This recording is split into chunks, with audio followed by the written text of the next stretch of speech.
You're listening to Life in the A-Zone podcast.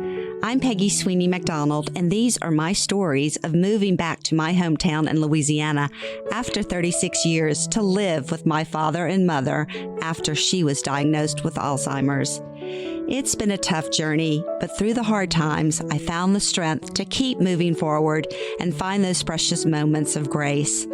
Writing my stories of love, laughter, life, and loss in the A-Zone has helped me to grieve and heal.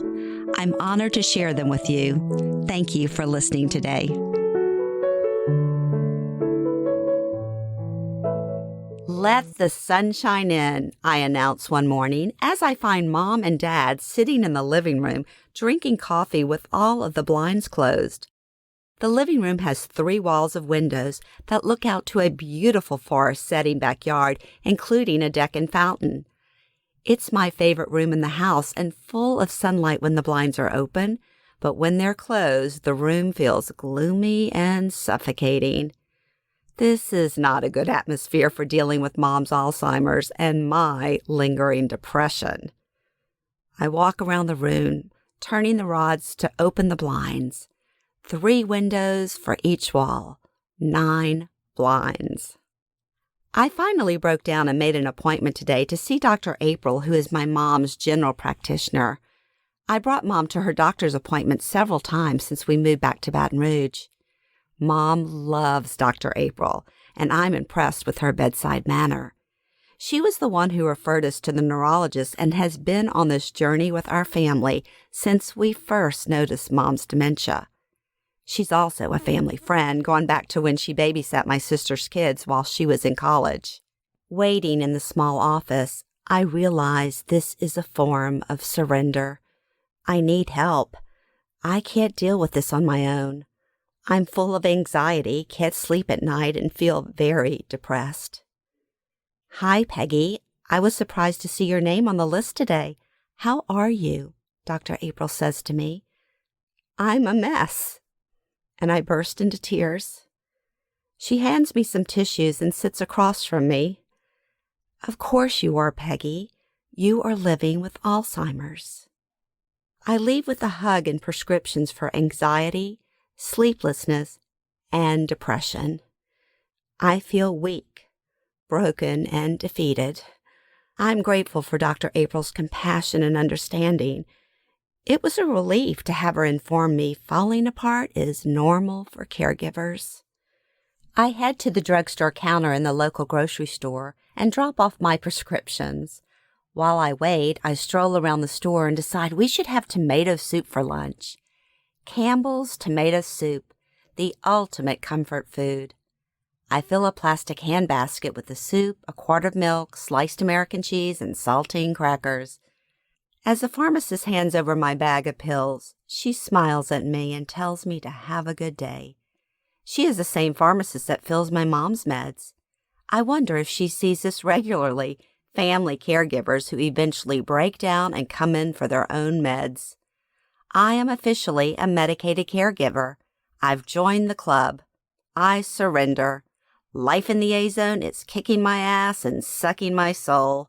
I sometimes wonder if I'll ever feel like myself again. My mom's disease is hammering me. Arriving home, I discover Mom is sleeping in her bed and Dad is upstairs in his office. Now 81, my dad is still working. He has his own recruiting company and places people in the industrial sales industry around the world. He loves helping people find jobs, especially if they've been laid off. My dad can relate to the dismay of a layoff. After 37 years, when he was given a package and shown the door, he turned around and opened his own company and has never looked back. With Mom's Alzheimer's, it has become harder and harder for him to work. He goes up to his office to call clients and send emails, but Mom has no sense of time and thinks he's been upstairs all day, even if it's only been 15 minutes. "What are you doing up there? Nobody cares about me," she hollers from the bottom of the stairs. "I'm working, Sherry. I will be down soon. Just give me a few more minutes," he hollers back. "You've been up there for hours," she replies. He finishes his work, hurries downstairs to fix her lunch, takes her for a ride to Dairy Queen for a Blizzard shake, watches TV, plays old family movies, anything to pass the time. He is grateful when she takes a nap so he can escape to his little office at the top of the stairs. Today I find it very sad that Mom is already taking a nap. It's 11 a.m. My mom never napped before Alzheimer's. I open the bedroom door and she is lying there staring at the wall. Mom, are you okay? Are you hungry? I'm going to make some tomato soup, I say sweetly as I walk over to her side of the bed. Hi. Okay, that sounds good, she says listlessly. I sit on the side of the bed, lean down and kiss her. I touch her hair tenderly. She needs color, but her hairdresser appointments are rare these days. She has no patience to wait while the color processes in her hair and gives her hairdresser a hard time, so it is just not worth it. I buy hair color powder and touch up her roots if we have somewhere nice to go. I help her out of the bed. She's dressed but has a short robe over her clothes. She's always cold these days. Where's Dad? She asks. Upstairs working, I reply. He's always working, she says sadly. She sits at the kitchen table while I make the canned tomato soup with milk, just like she made it for me as a child. It's our favorite. She used to unwrap sliced American cheese and place it on top of the hot soup to melt, so I do that now. Once it begins to melt, I swirl it around with a spoon, add lots of black pepper, which she loves. I bring her the soup, saltine crackers, and an iced tea. I sit and join her with my bowl of soup. This simple meal brings me comfort, and I hope it brings her some comfort too. I glance out the kitchen window and see a bright pink blanket of azaleas on the bushes in the backyard. Blooming azaleas are a sign that spring has sprung in Baton Rouge. This burst of pink is just what we need today. Look, Mom, the azaleas are in bloom. They are beautiful, she says and smiles. Her smiles are rare these days. After lunch, let's go outside and take pictures by the azaleas. I clear off the kitchen table and walk her back to the bedroom to take off the robe. Let's find something pink for you to wear in the picture, I say as I open her closet door. I find a bright pink jacket with black trim. It's a perfect pink to match the azaleas. This is perfect, Mom. You'll match the flowers. I have to put this on? Really? She says and laughs at me as I make her change into the pretty pink jacket. She follows me into the bathroom and sits at her vanity. I start primping: powder, blush, eyeshadow, eyebrow pencil, mascara, and pink lipstick. I brush her hair and hide the roots with the magic hair powder. What are y'all doing? Dad asks as he comes down the stairs and hears us in the bathroom. We're going to take pictures outside by the azaleas. I'm a makeup artist and hairdresser today. I left some tomato soup on the stove for you for lunch, Dad. Thanks, sounds great. I pose Mom in front of the azaleas and take pictures with my iPhone. She smiles and we laugh together. I snap a few selfies of both of us. The pictures of Mom are beautiful. She looks healthy, vivacious, and alive. Her eyes are sparkling. In this precious moment of grace, it's like old times. However, I look pale and disheveled with mascara still under my eyes from crying at the doctor's office. I look lifeless. I should have redone my makeup and hair. Gray roots are showing. I need that magic hair powder. I text the pictures of Mom to my sisters. Gorgeous. So cute. Save that picture, they text. We sit in the living room on the big green sofa looking at the pictures on my phone. Look, Mom, you are gorgeous. She smiles, and I can tell she likes her pictures. My mama loved pink, she says. I know, it was Nanny's favorite color. A loud noise from the bookshelf next to the television startles us, and we both look up. What was that? I say, and I walk over to the bookshelf. I don't know, she says. A picture frame fell over, Mom. That's weird, I say. lifting up a 5x7 wooden picture frame which had fallen face forward onto the shelf.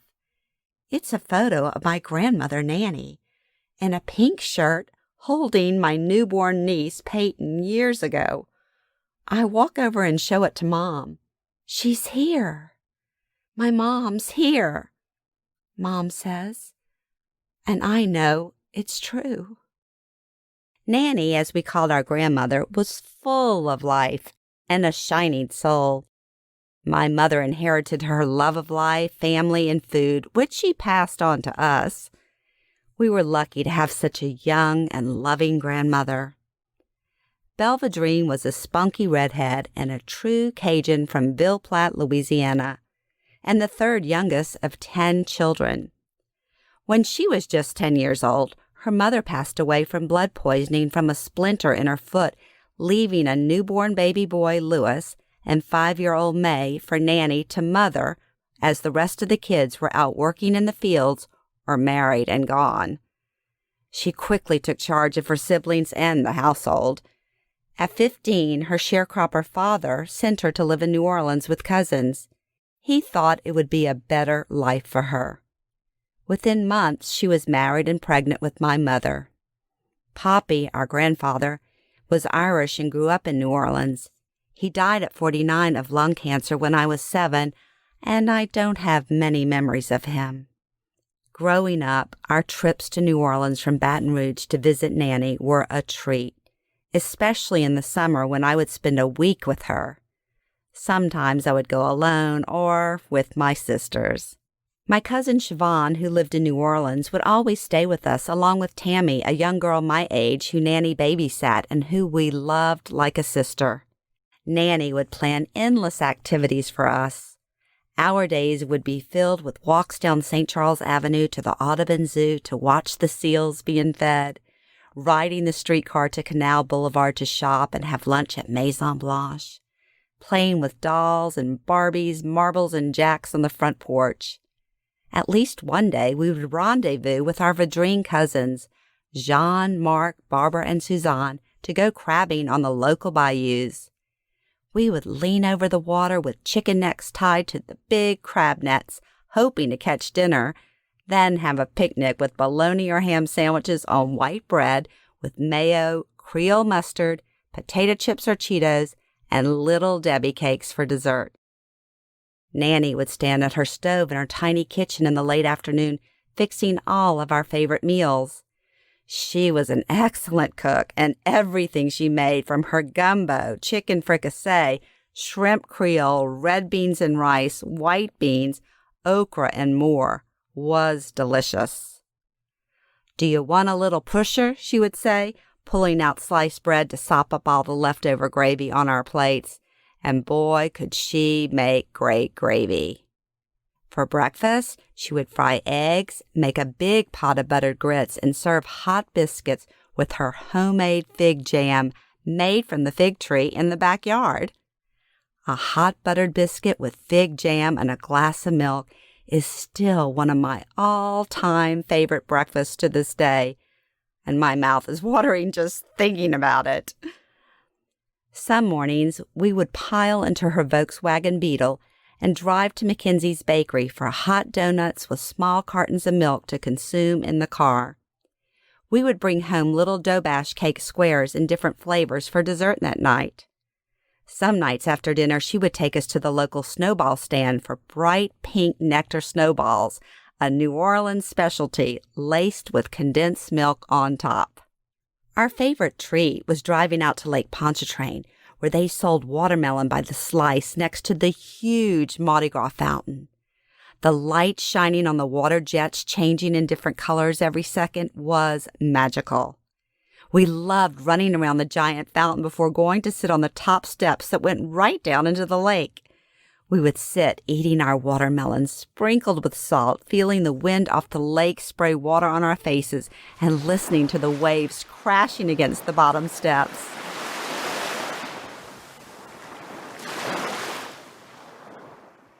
One night, we saw lightning across the sky and heard thunder in the distance.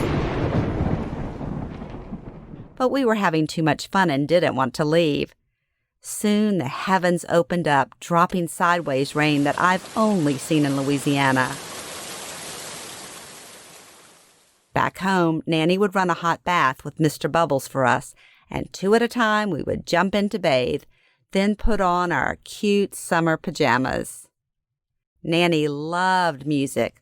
While we bathed, she would play her Dean Martin and Frank Sinatra albums on the big stereo console in her living room. She taught us how to jitterbug to end the mood. She told us the story of how she once met Dean Martin when he was in town, and he kissed her hand.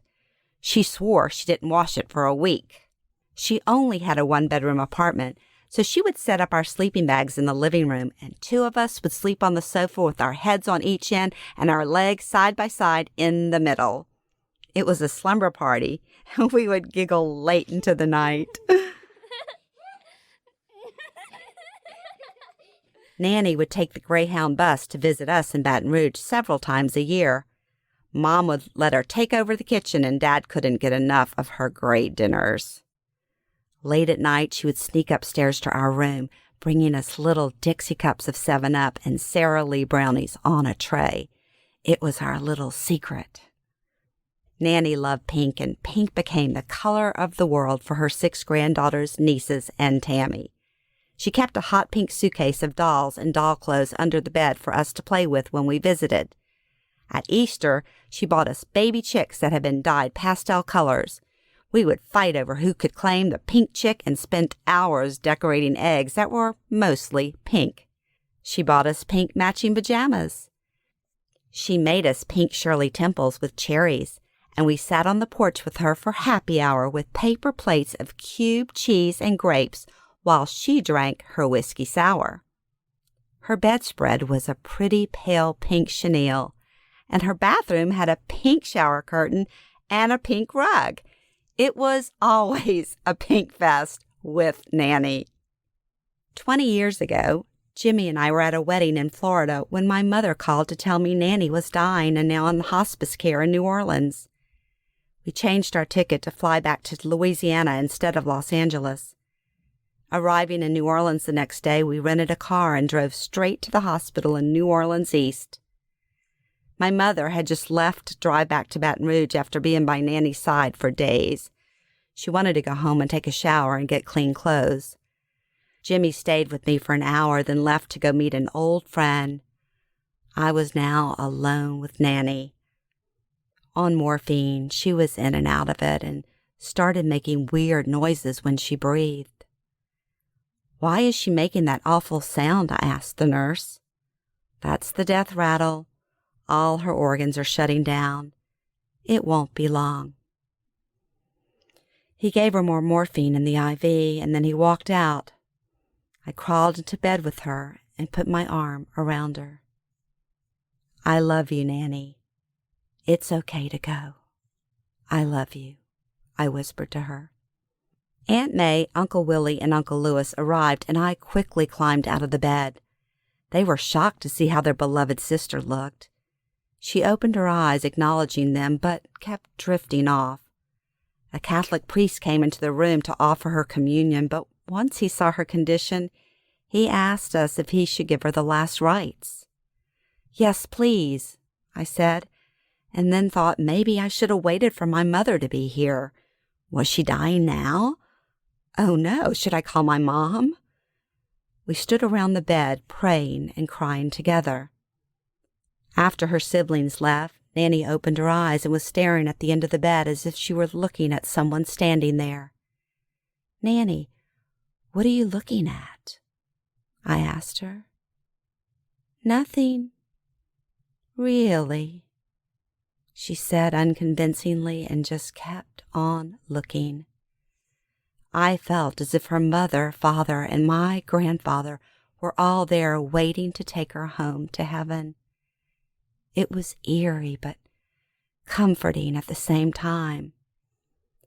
My mother arrived a few hours later to spend the night with her, and I kissed Nanny goodbye, and we drove back to Baton Rouge for the evening. "Look at the sky, Peggy.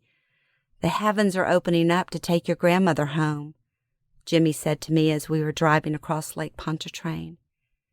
I looked up to see a brilliant pink sky. Pink. Nanny's favorite color, I said, and started to cry. 2 hours later, Mom called and told us Nanny had passed. Dad, Jimmy, and I sat up waiting for my mom to get home from New Orleans. She was waiting for you, Peggy. You were her first granddaughter, and I think she wanted to see you before she died, Mom said as she walked in the back door. We sat on the green sofa, hugging and crying for the rest of the night.